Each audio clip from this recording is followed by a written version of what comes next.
Hey everyone! Today we're going to learn English with a fun story. The Deer and His Brave Friends. In a peaceful forest, the deer lived happily with his best friends, Rabbit, Squirrel, and Crow. They loved to play hide and seek and share stories under the shade of the big trees. One morning, the deer went to eat some grass near the river. "Be careful," said Rabbit.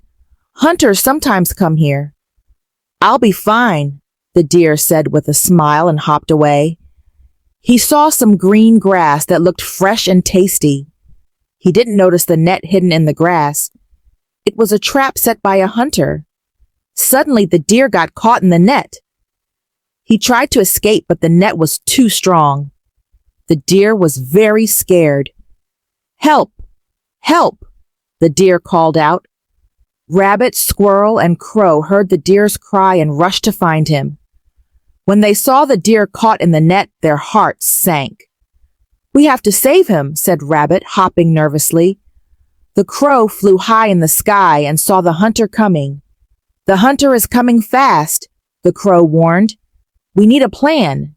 Squirrel said, "Let's work together. Rabbit and I will chew through the net.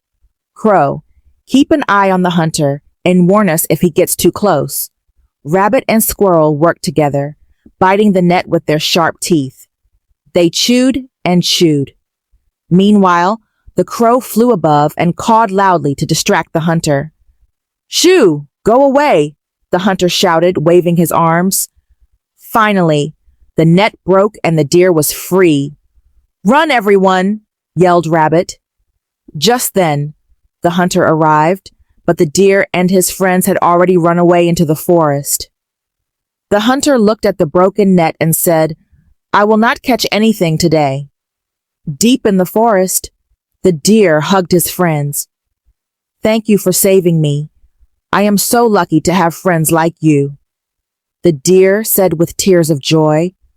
Rabbit grinned. "That's what friends are for." From that day, the deer and his friends stayed close together. They knew that true friends always help each other in times of trouble. Moral: true friends will always help you when you need them. Thanks for watching the story. If you liked it, don't forget to like and subscribe to my channel. Stay tuned for more fun stories and adventures. See you next time.